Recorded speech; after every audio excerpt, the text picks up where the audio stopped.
So my Protobuf is faster than yours. I don't know what your Protobuf is, but usually you use something like Google Protobuf, GoGo Protobuf, things like that. Very well maintained third-party parsing tools that will go through your Protobuf. And I'll talk a little about why I made a Protobuf decoder and kind of some of the things I did to make it faster. A little bit about me. My name's Tom. I work at CrowdStrike. I've been an engineer there for about 7 years, professional Go developer for a little longer than that.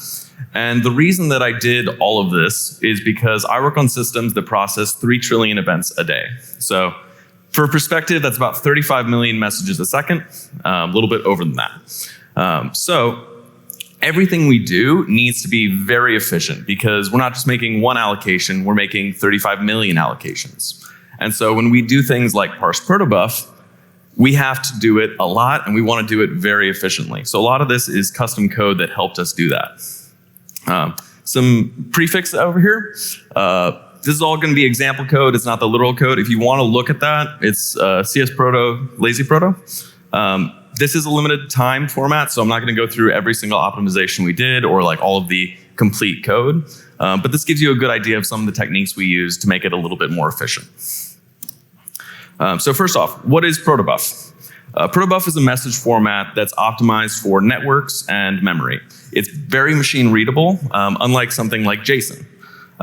So Protobuf is built so that it's sequential. So your first value is going to have a tag instead of a key, a type, a length, and a value. Some values don't need a length, so it's just tag type value. But we do that serially, and we'll decode them serially. There's 4 main Protobuf types. There's fixed types, varint, and a length delimited or a byte slice. Every other type, strings, booleans, floats, they all stem from those 4 core types. So let's compare that with some JSON. So on one side, we have the regular JSON representation of a message. So hello world, foo123. This can be very large because it is human readable. Machines don't need to do that. They can do it in Protobuf. So for instance, the string hello world, we can code that as tag 1, which is bytes, the length of the word world, and then the literal bytes that make up that word. Same thing for fixed 32. That'll encode it with 4 bytes. And then we use a single byte for booleans. So we make a list of booleans there. So as you can see on one side, we have the JSON, 51 bytes, and the literal Protobuf will end up being about 17 bytes. So this is really good if you have a lot of these messages flowing through your network. Now, the caveat to this is that Protobuf requires definitions for you to really be able to understand what's going on here. Just because you have a slice of bytes doesn't mean that it's a slice of bytes. It could be a string. It could be a list of booleans. There's a lot of different things. So we use protofiles, these definitions, to allow us to parse this in a way that our code can understand. So for instance, if you wanted to decode a fixed 32, that could be a float 32, that could be a uint 32. And the Protobuf helps us, the proto definition helps us decode that. So we wrote a library that takes in that raw Protobuf, and then it will output a Go struct. Now, we don't need the definition for this part because we're just using those 4 basic types. And so we can go through each individual piece of the Protobuf, and we can find tag 1, which is world, tag 2, which is 1, 2, 3. And we can go through and iterate through the entire structure without actually knowing the definition. Now, we need this at CrowdStrike because our definitions change. We have sensors sending us all of these messages, all of these events, and we don't want to have to update our backend every time that a sensor finds out about a new event. We just want to be able to hand it off a dynamic definition and be able to dynamically parse that Protobuf. So that's why we wrote this decoder. So the way it would work, we would load in our definition. We say, I want tags 1, 2, and 3. We call it decode function. We give it that Protobuf byte slice. We give it the definition, and it spits out a result like you see there. From there, we can dynamically do things like get field 1, get string, and find out the different values of these. So we can store them, we can route based off of them, different things that we might want to do with the Protobuf. The problem is, this isn't super efficient. There's a lot of different things by default, which will do things like cause extra CPU cycles or allocations. And so we're going to go through some of these and how we kind of got them pared down. So the first part is going to be the easiest part. So that decode function. We passed in our protobuf byte slice, and we passed in our definition. Now, every time we would decode, we would have to validate that definition, because that definition might have contained things like invalid protobuf numbers. You can't just use any number as a tag. Things like that. It's also nested, and so this validate function is recursive. So it was rather expensive if you had a very deeply nested protobuf definition.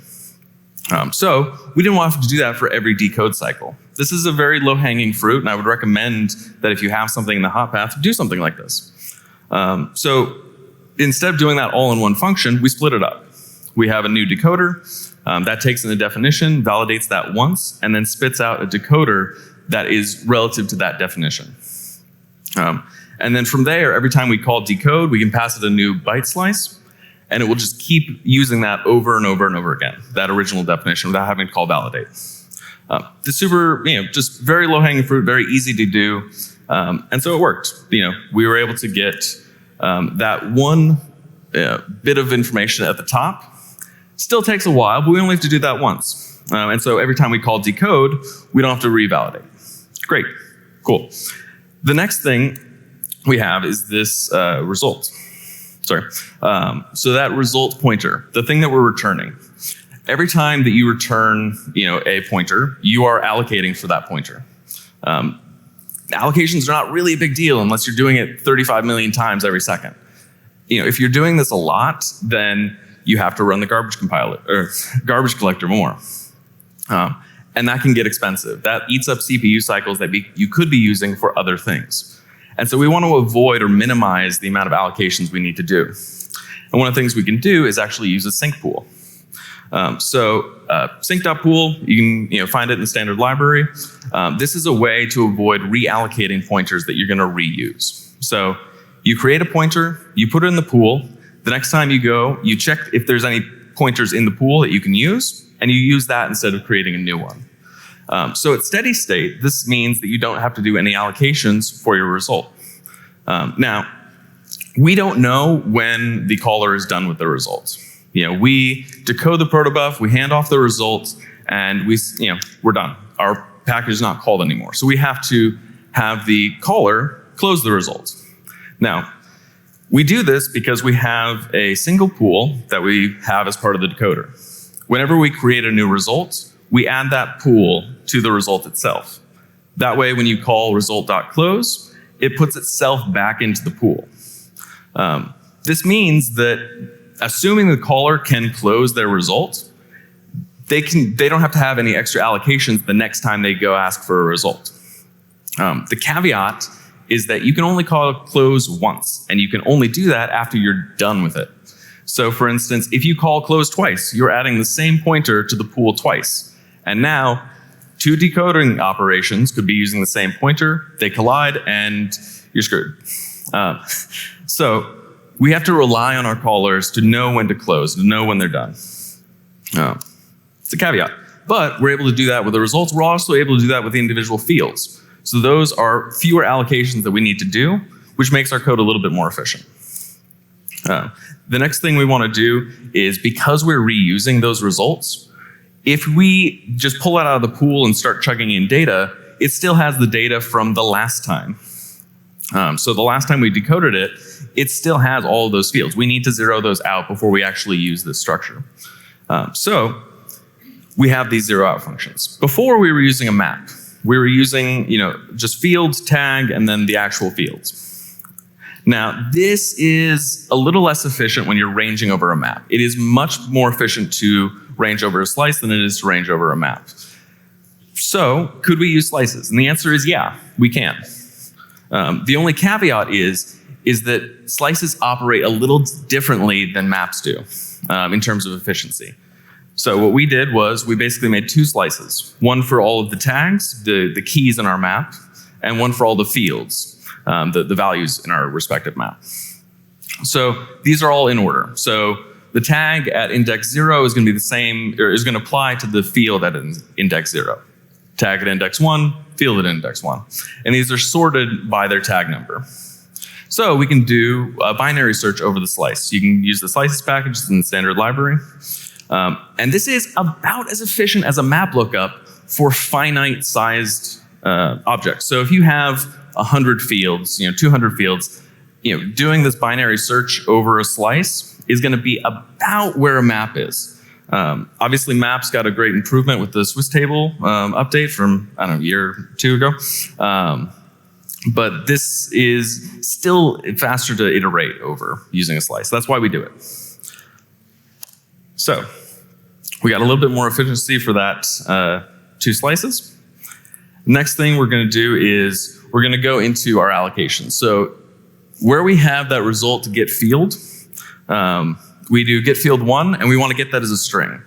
Now in Go, strings are allocated. So if you convert a byte to a string, what it needs to do is it needs to make a copy of that byte and point to that, because strings are immutable in Go, generally. This is really important because when we want to present a byte slice as a string, we don't want to cause any memory corruption. So what we do is on the left-hand side, you can see s equals string b. So this is converting just the regular byte slice into a string. It makes a copy of it. It returns that copy. That copy is immutable. But it makes an allocation. And we don't want those. They're a little less efficient. So what we did was we used Unsafe. As you can imagine from the name, it is unsafe. So when you, I know, right?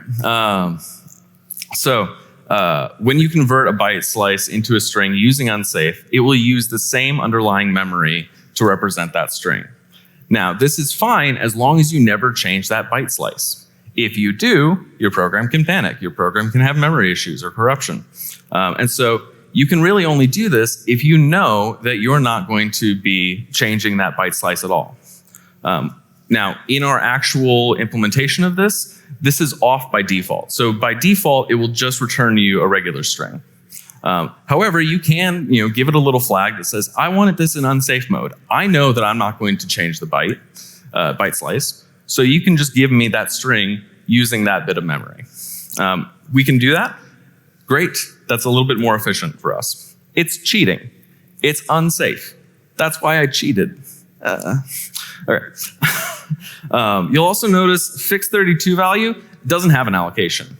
Go doesn't allocate for very small values, things like floats, bools, and stuff like that. That happens in stack. It doesn't happen through allocating memory.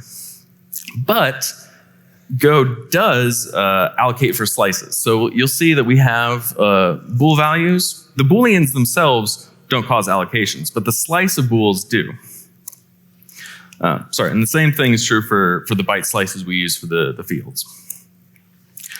So let's say before, by default, we have these bool values, this function.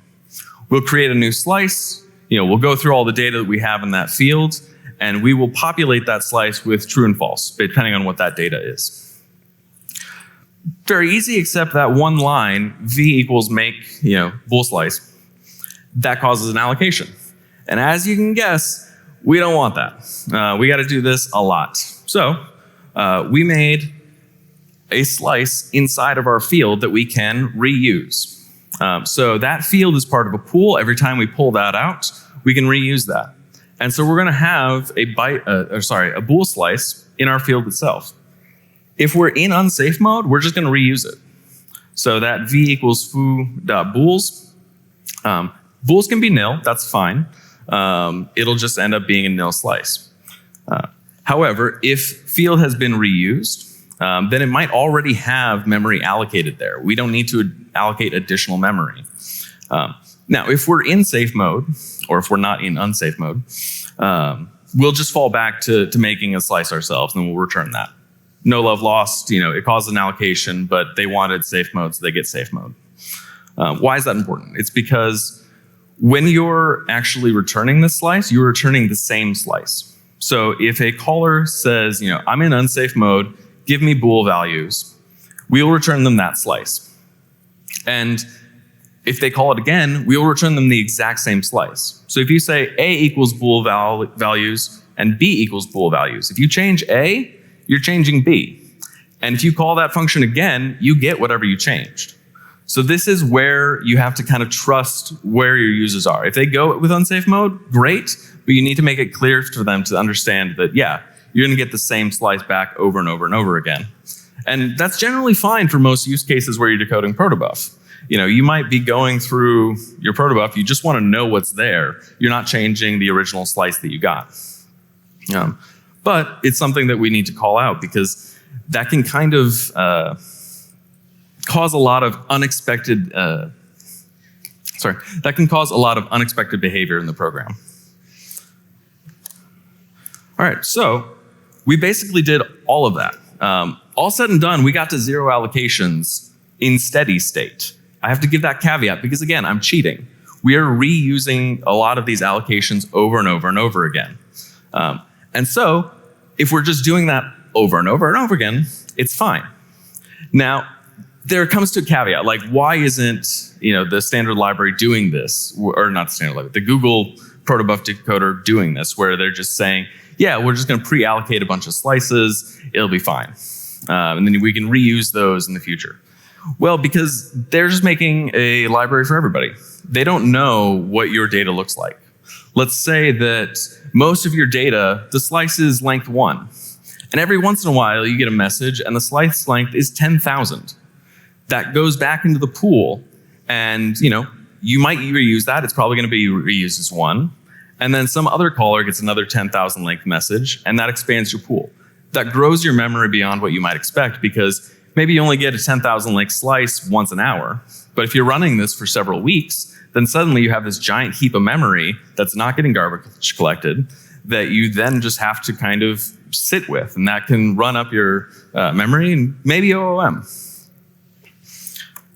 So all of that is said, we were able to get this down to 0 allocations very fast. In fact, faster than all of the other primary protobuf decoders. Cool. That's really good. Made our stuff more efficient and saved a lot of money. That being said, don't do this. Don't do any of this. Maybe the new decoder part, but don't use unsafe. Just don't. Don't pre-allocate slices. I showed that we just needed a slice for Booleans. That field actually has a slice for bools, a slice for floats, a slice for ints. It's a lot, and it's very hard to maintain. It's difficult to write, but it's way harder to maintain. You have to, when doing all of these optimizations, all of us as engineers want to look at a system and say, I could do that better, I could do that faster. If I just spend 6 weeks on this, then it can be slightly faster. It can have 1 fewer allocation. I don't recommend doing any of this unless you're in the boat of allocations cost more than your salary, because it is going to take a long time to get rid of all of them, and is going to take an even worse time to try to maintain that code because it is kind of a rat's nest. And so you're doing all these things with unsafe. You're doing all these things with allocations and pool usage. You're trying to optimize everything, and you end up reusing stuff, and things collide. You missed a lock somewhere, or you've got memory corruption, or your client is calling close twice and screwing themselves over. This is really important. Don't do this. It's going to be more time than it's worth, and the majority of people who are writing Go are just going to have an API server, over-allocate the CPU, over-allocate the memory. Great, good to go. You're done. So there's a lot of guardrails in Go, and I highly recommend using them. It's also really important to note that this relies a lot on the trust in the user. So at CrowdStrike, we have a lot of good engineers. We can say, hey, do this, don't do this, and say go. And so we're able to use things that are a little more unsafe, a little more cutting edge, because we have a very vigorous code review process, and we can kind of look for these and have some automated tooling around bad practices. But for major libraries like Google, like GoGo, et cetera, they can't do that. They're using, all of their users are everyone on the internet. And yes, we open source this. Go ahead and use it if you like. But I'm giving you the caveat that, yeah, there's unsafe dragons in there. Now, To be fair, we don't do anything unsafe by default. You have to actively pass in an option when you're creating the decoder that says, yeah, we're going to do this in unsafe mode. That's really important because even if you think you can trust your user, if they're using the package by default, it should always be in safe mode. And that's really all I can say, is that here's how we optimize a bunch of stuff. Don't do it. But it is fast. Cool. Thank you.